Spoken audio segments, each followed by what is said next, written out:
Hey guys, how's it going? Jason Station here. Welcome back to the channel. Today is Saturday, and that is seasonal Saturday. I'll be playing in the World Waker. No way, it's I forget what season it is, but regardless of the point, I will be playing in the seasonal tournament, which should be starting in maybe like 2 or so hours after this video is posted. So you can catch me at my Twitch channel, which I'll link down below in the description if you want to catch me live playing some rounds. But I just want to talk through my lineup.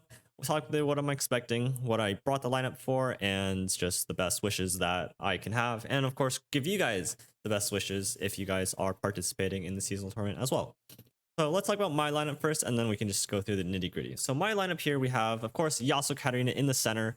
But besides that, we have Mono Kai'Sa, as well as something really, really interesting. We have this is Nasus Kindred. This is an interesting deck that came up recently in the past week, and I swapped onto it yesterday, or I guess 2 days ago. Now it's Saturday, and I'm kind of hooked on it. But let's talk about what I'm doing, and I'll go through my list as well. So starting with the Yasuo Katarina deck, this of course is my baby. This is my hero, the savior, the deck that will bring me to my top cut for the third time, hopefully. This is a deck that I have extremely loved throughout this season, especially with the release of the new landmark, Windswept Hillock, which makes this deck function very, very well and very, very sweet. This is a deck that I've played probably the most of this season, and this is the one deck that I probably wanted to commit myself to bringing because, you know, me, Yasuo, if Yasuo's doing okay this season, then I would feel bad if I didn't bring it. So I am potentially sacking away some percentage points for content, but alas, here I am doing so. So this is a very interesting sort of tempo deck utilizing the Fey Blade Twirlers and Katarina as sort of this like way of buffing up your board while also stunning, killing, and rallying on your opponent. I don't need to explain this deck much further. There's like 10 different videos of Katarina, Yasuo, or whatever on my channel, and this deck does pretty much the same thing. But let's talk about what my lineup does in conjunction with this deck, because with this deck, this is the deck I wanted to bring, so I have to build my lineup around this deck. And I thought to myself, what is the best thing that this deck does for me in the meta? And that is it beats Kai'Sa. That's the one most important aspect of this deck. And that's what builds my lineup around it, right? You have the ability, you have one matchup that you think is not only popular, but is one that you can beat. And then you have to build your deck or your other decks around that. So I am good into Kai'Sa. I feel comfortable into most other control mid-range decks. Into the smaller Demacia decks I feel comfortable with because I just have stuns and flocks, and that's where I wanted my lineup to be. So my other two decks have to be decks that not only are playable into Kai'Sa, meaning that you don't have to ban Kai'Sa going into them, but also somewhat similarly comfortable in the very similar things, and then they can be all uncomfortable into the similar set of things as well. So let's first talk about Kindred Nasus, because this is a deck that I want to cover a little bit more. I'll probably have a video out on this specific deck in the coming days on my channel. But this is a very, very cool deck because I had something sort of similar to it. I had my Zillion Nasus deck in the past, but this deck is a lot more focused around the strategy of Kindred. And this works extraordinarily well into the Kai'Sa matchup in particular. Because you can sort of just drop Kindred on turn 4, there's honestly not that many ways for the Kai'Sa player to answer her immediately.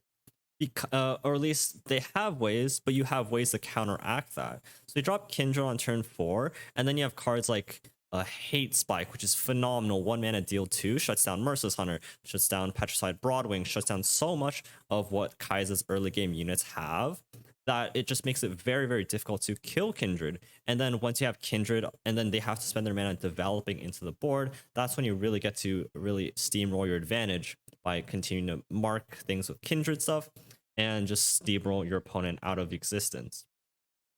So this is Kindred Nasus. But what's also really cool about this specific deck is you get slays really fast. In most of my games of testing, you pretty much are able to level Nasus on curve, which is really, really insane because, you know, you play Kindred, you play Hate Spike, it kills your ally, maybe kills an opponent's unit, and then it marks a third unit. All of a sudden you're slaying 3 cards for 1 mana, and then you have just so many, you know, 0 mana butchers, Rite of Callings, even Wings in the Wave just to act as a sort of kill proc, Glimpse Beyond, Spirit Leech, Crumble even. Like there's just so many ways to slay, and then a lot of cards just slay too as well, being able to stack your Nasus up. Because there's two different ways of actually beating Kai'Sa. One is just completely wipe them out of any kind of units on board, so that once Kai'Sa comes down, there's nobody to second skin, and then Kai'Sa's not that scary.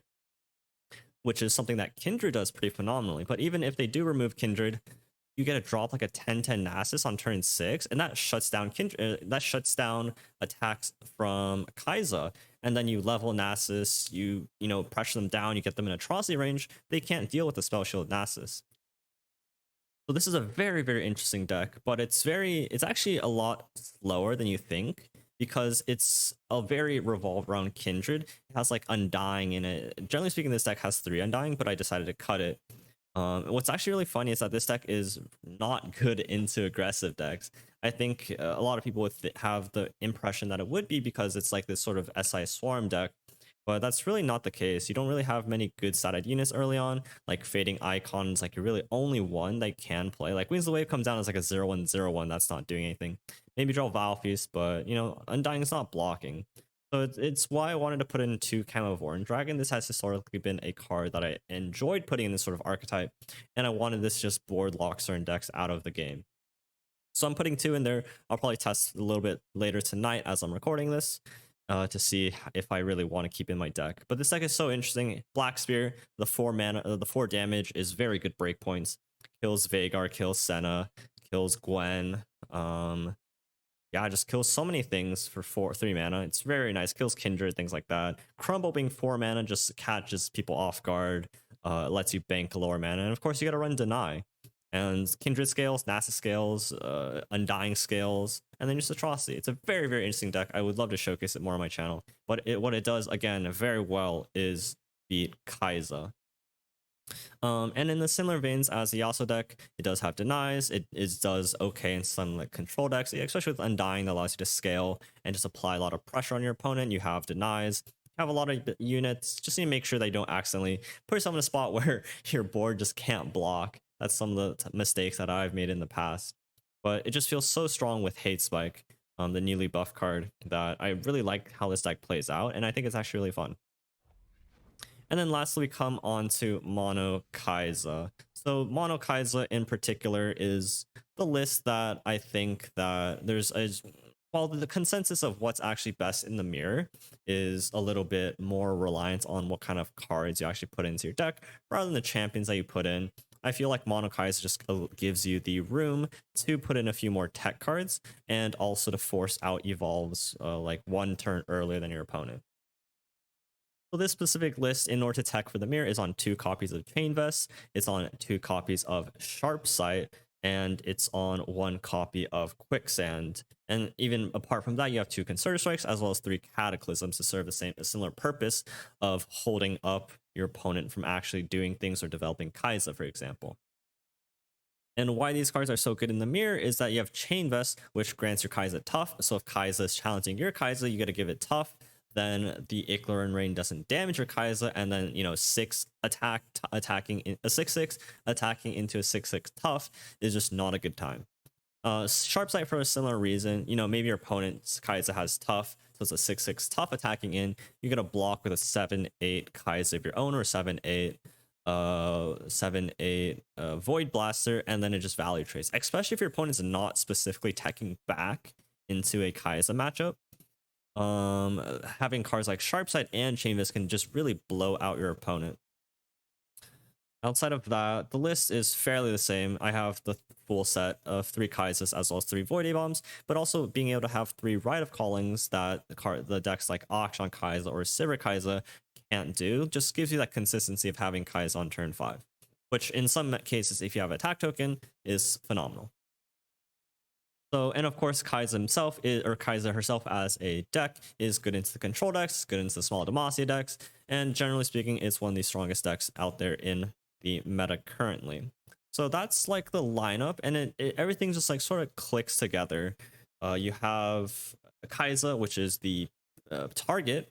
They're all really bad into Pirates, which is the ban. And into the rest of the field, there's going to be some Ionia decks out there that I'm a little bit frustrated by. I'll probably have to ban. Things like Ezreal Kennen, Azir Aurelia, those decks just tend to not do very well for me. Might have to ban Viego decks because my Yasuo deck unfortunately is slightly weaker in some sort of like late game scaling strategies. Timelines falls under a very similar strategy. But I'm out there to farm sort of the mid-range solid decks, the Kaiser decks, the Scout players, the Demacia's decks, the Poppy Terex, things like that. I feel like I have some very good control over.